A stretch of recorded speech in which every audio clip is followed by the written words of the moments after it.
सुप्रभात प्यारे बच्चों। बच्चों, कक्षा 7वीं की भांति ही इस वर्ष भी आपको हिंदी भाषा के अंतर्गत या विषय के अंतर्गत 2 पुस्तकें लगी हैं। एक वसंत भाग 3 और दूसरी पूरक पुस्तक भारत की खोज। आज हम पूरक पुस्तक भारत की खोज का पहला अध्याय अहमदनगर का किला एवं इसके लेखक के बारे में परिचय हासिल करेंगे। जवाहरलाल नेहरू को आधुनिक भारत का निर्माता माना गया है। महात्मा गांधी की अगुवाई में उन्होंने आज़ादी की लड़ाई में सक्रिय भाग लिया था। सन 1947 में जब देश आज़ाद हुआ तो वे भारत के प्रथम प्रधानमंत्री भी बने। जवाहरलाल नेहरू को एक राजनेता के साथ साथ लेखक के रूप में भी जाना जाता है। उनकी पुस्तकों में विश्व इतिहास की झलकियाँ, आत्मकथा और भारत की खोज शामिल हैं। वास्तव में भारत की खोज उनकी अंग्रेजी पुस्तक डिस्कवरी ऑफ इंडिया का हिंदी अनुवाद है। यह पुस्तक उन्होंने 1944 में अहमदनगर के किले में अपने 5 महीने के कारावास के दौरान लिखी थी। यह पुस्तक 1946 में प्रकाशित हुई। इस पुस्तक में नेहरू जी ने सिंधु घाटी सभ्यता से लेकर भारत की आज़ादी तक विकसित हुई भारत की बहुविध समृद्ध संस्कृति, धर्म और जटिल अतीत का वैज्ञानिक दृष्टि से विश्लेषण किया है। अगर हम माने तो अल्बर्ट आइंस्टाइन के शब्दों में इस पुस्तक से एक महान देश के गौरवशाली इतिहास और आध्यात्मिक परंपराओं की समझ हासिल होती है। 6-7 दशक पहले लिखी गई यह पुस्तक आज भी उन सभी के लिए प्रासंगिक है जो इस महादेश के राजनीतिक, सामाजिक, सांस्कृतिक विकास को एक ऐतिहासिक क्रमबद्धता में जानना या समझना चाहते हैं। पहला पाठ अहमदनगर का किला। जैसा कि लेखक ने बताया है कि वह अपनी 9वीं जेल यात्रा के दौरान वहाँ पर पहुँचा और उन्हें यहाँ पर 20 महीने से भी अधिक समय हो चुका था।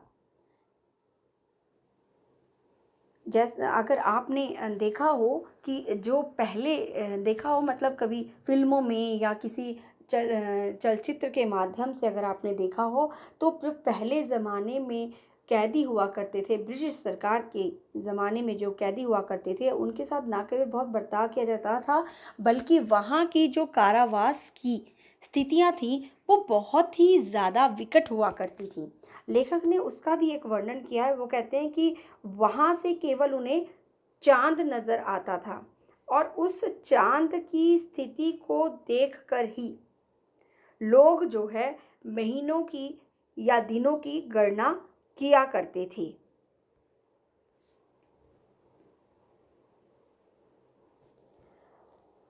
अगला उपविषय है अतीत का भार।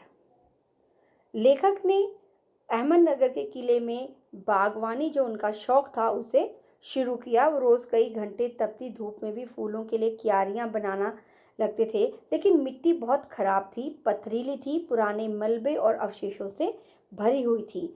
और चूंकि एक ऐतिहासिक स्थल था, इसलिए अतीत में इसने कई युद्ध और राजमहलों की दुर्भिसंधियाँ देखी हैं।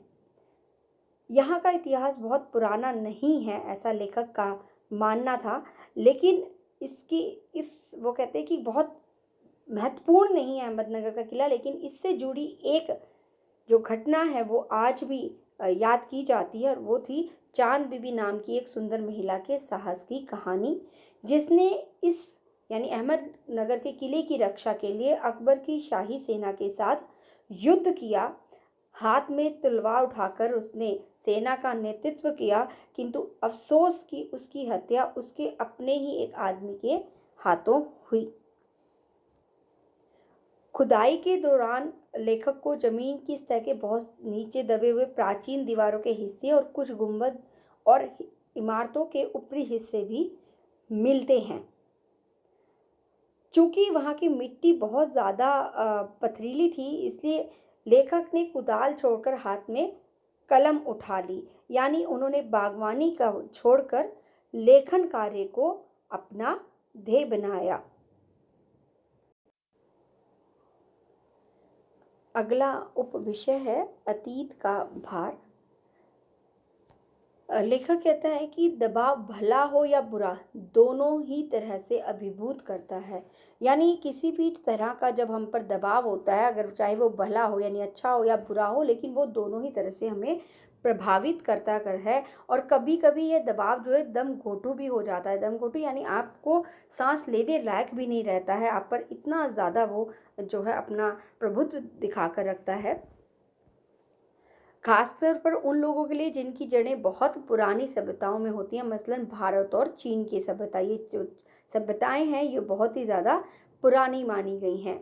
अब लेखक कहना चाहता है कि वो किन बातों का उत्तराधिकारी है। क्या उन सबका जिसे मानवता ने दसियों हजारों साल के दौरान हासिल किया, उसकी विजयों के उल्लास का, उसकी यंत्रणाओं का, मानव के उन हैरतअंगेज साहसिक कार्यों का जिनकी शुरुआत युगों पहले हुई और जो अब भी जारी है और हमें आकर्षित करती है। वो मानते हैं कि क्या मैं इस सब का वारिस हूँ, साथ ही उस सब का भी जिसमें पूरी मानव जाति की साझेदारी है।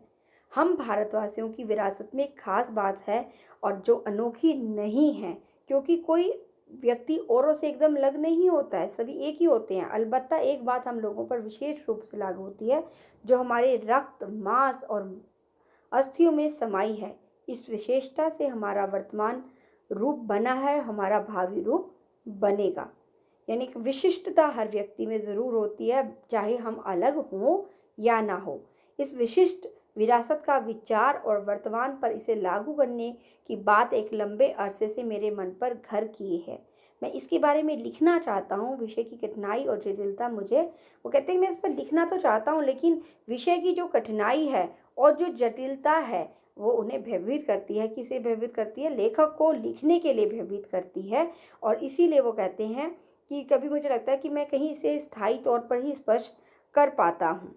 तो ये जो है हमने अहमदनगर का किला, अतीत का भार और अतीत का दबाव, इसके अंतर्गत उप विषयों के अंतर्गत हमने पहले पाठ को का अध्ययन किया, जिसमें आप सबसे महत्वपूर्ण था कि लेखक जो है जेल में बंद है, जहाँ पर वो चांद की स्थिति देखकर जो है अपने दिनों की गणना किया करता है। दूसरी बात वो कहता है कि अहमदनगर का जो किला है वो वहाँ की चांद बीबी नामक महिला की जो घटना है उससे जुड़ी है। ऐसी महिला जिसने महिला होते हुए अकबर की शाही सेना से टक्कर ली। अफसोस ये कि उसकी हत्या उसी की सेना के एक व्यक्ति ने की। तीसरी बात कि लेखक ने सबसे पहले बागवानी को अपना वहाँ पर शौक बनाया, लेकिन चूंकि जो मिट्टी थी वो बहुत पथरीली थी, इसलिए अंत में उसने कलम को, जो उनका दूसरा शौक था,